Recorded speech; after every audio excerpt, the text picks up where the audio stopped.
नमस्कार. सरकारच्या लाडकी बहीण या महत्त्वाकांक्षी योजनेवर सध्या मोठा गोंधळ पाहायला मिळत आहे.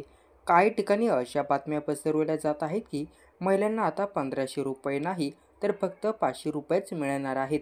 ही बातमी अनेक महिलांमध्ये संभ्रम निर्माण करणारी ठरत आहे. पण आता यावर थेट सरकारकडूनच स्पष्ट करण्यात आलं आहे. राज्याचे मंत्री आशिष जयस्वाल यांनी यावर भाष्य करत स्पष्ट सांगितलं की लाडकी बहीण योजना ही महिला सक्षमीकरणासाठी सुरू करण्यात आलेली होती. या योजनेमुळे करोडो महिलांना थेट आर्थिक मदत मिळाली आहे. सुरुवातीला जर ही योजना अंमलात आली असती तर सरकारी कार्यालयामध्ये अफाट गर्दी झाली असती.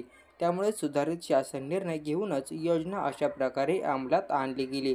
त्यांनी हेही ठामपणे सांगितलं की आजपर्यंत कुठल्याही महिलेकडून पैसे मागितले गेलेले नाहीत, कोणावर गुन्हा दाखल केलेला नाही. हे फक्त आणि फक्त विरोधकांचा खोटा प्रचार आहे. याचबरोबर अजून एक महत्त्वाचा मुद्दा म्हणजे अनेक ठिकाणी 1500 रुपये बंद करून 500 रुपये दिले जात आहेत असं प्रचार केला जात आहे. पण जयस्वाल यांनी सांगितलं की अशा कोणत्याही प्रकारचा शासन निर्णय सरकारने घेतलेला नाही.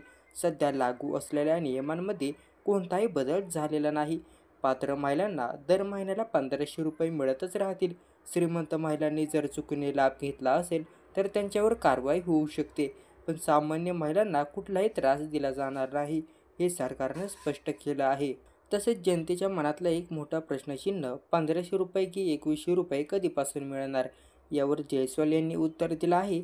सरकारचं उत्पन्न वर्षागणिक वाढत आहे आणि जसं उत्पन्न वाढेल तशी लाडकी बहीण, नमो शेतकरी, संजय गांधी निराधार अशा सर्व योजनांमध्ये वाढ केली जाईल. सरकार यावर वचनावर ठाम आहे. निवडणुकीपूर्वी दिलेले वचन सरकार पूर्ण करणार आहे. तर सध्या लाडकी बहीण योजनेबाबत अफवांवर विश्वास ठेवण्याचे कारण नाही. सरकारकडून थेट आश्वासन दिलं गेलं आहे की कोणतेही नियम बदलले गेले नाहीत. लाभार्थींनी पैसे मिळतच राहणार आहेत आणि भविष्यात आणखी वाढ होऊ शकणार आहे.